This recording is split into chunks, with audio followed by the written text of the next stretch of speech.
ጤና ይስጥልኝ። እስኪ አንድ መረጃ ላካፍላችሁ። ምናልባት ስለዚህ ነገር መረጃ ሊኖራችሁ ወይም ላይኖራችሁ ይችላል። እኔ ግን ሳነብ ያገኘሁትን መረጃ ላካፍላችሁ። ጌታችን መድኃኒታችን ኢየሱስ ክርስቶስ በመጨረሻው እራት ጊዜ የተጠቀመበትና በስቅለቱ ጊዜ ቅዱስ ደሙ የፈሰሰበት ቅዱስ ጽዋ የት እንደሚገኝ በዓለም አቀፍ ደረጃም ሆነ በኢትዮጵያ ኦርቶዶክስ ተዋሕዶ ቤተክርስቲያን ትውፊት የተለያዩ አመለካከቶች አሉ። የመጀመሪያው ቅዱስ ዑራኤልና የጽዋው ወደ ኢትዮጵያ መምጣትን በተመለከተ አንዳንድ መረጃዎችን ልስጣችሁ። በኢትዮጵያ ኦርቶዶክስ ተዋሕዶ ቤተክርስቲያን ትውፊትና በድርሳነ ዑራኤል መሰረት ጌታችን በመስቀል ላይ ሳለ ጎኑን በጦር በተወጋ ጊዜ የፈሰሰውን ቅዱስ ደምና ውሃ መልአኩ ቅዱስ ዑራኤል በብርሃን ጽዋ ተቀብሎታል።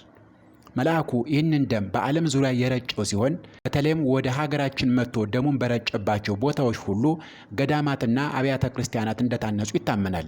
በዚህ ምክንያት ቅዱስ ዑራኤል በስዕላት ላይ ጽዋ ይዞ እንመለከታለን።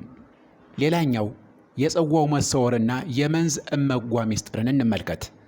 በቅርብ ጊዜ በሀገራችን በስፋት የሚነገረውና በዶክተር አለማየሁ ዋሴ እመጓ መጽሐፍ የተዳሰሰው መረጃ ቅዱስ ጽዋው በሰሜን ሸዋ መንዝ ውስጥ እመጓ በተባለው ተአምረኛና ምስጢራዊ ገዳም ውስጥ ተሰውሮ እንደሚገኝ ይገለጻል። ብዙ ምዕመናን ይህ ቦታ የጽዋውን የመጨረሻ መደበቂያ እንደሆነ በማመን ለመሳለምና ለበረከት ወደ ስፍራው መጓዝ እንደጀመሩ መረጃዎች ያሳያሉ። እናንተስ ምን ታስባላችሁ? በመጨረሻ የምንመለከታቸው የዓለም አቀፍ ግምቶችና የቫሌንሺያ ጽዋ ወይም ስፔን የሚባለው ነው። በምዕራባውያን ዘንድ ቅዱስ ጽዋ ትልቅ የታሪክና የፍለጋ ርዕስ ሆኖ እንደቀጠለ ነው። በስፔን ቫሌንሲያ ካቴድራል ውስጥ የሚገኝ የጥንት የአጌት ድንጋይ ጽዋ ጌታችን የተጠቀመበት እውነተኛ ጽዋ እንደሆነ በብዙ ታሪክ ጸሐፊዎች ይታመናል። የሮም ፖፖች ሳይቀሩ ወደ ስፍራው ሄደው በዚህ ጽዋ ቀድሰዋል ይባላል። ወደ እንግሊዝ ስንጓዝ ዮሴፍ አርማቴያስ ጽዋውን ወደ እንግሊዝ ይዞት እንደሄደና በዛም እንደተቀበረ የሚገልጹ የአርተሪያን አፈታሪኮች እንዳሉ ይነገራል። ሌላኛዋ ኢየሩሳሌም ናት። ሌሎች ደግሞ ጽዋው በኢየሩሳሌም በቤተ መቅደሱ ተራራ ስር ተቀብሮ ይገኛል የሚል እምነትም አላቸው።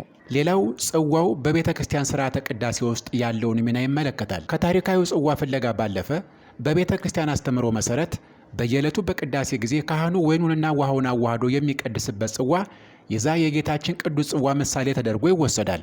ካህኑ ጽዋ ደሙ በሚልበት ጊዜ ያ በዕለተ አርብ የፈሰሰው አማናዊ ደም በሚስጥር በጽዋ ውስጥ እንደሚገኝ ይታመናል። በአጠቃላይ ቅዱሱ ጽዋ በአሁኑ ጊዜ በአካል የት እንዳለ በእርግጠኝነት መናገር ባይቻልም በኢትዮጵያ ምድር በመንዝም መጓ ተሰውሮ ይገኛል የሚለው እምነት በብዙዎች ዘንድ ትልቅ ስፍራ አለው።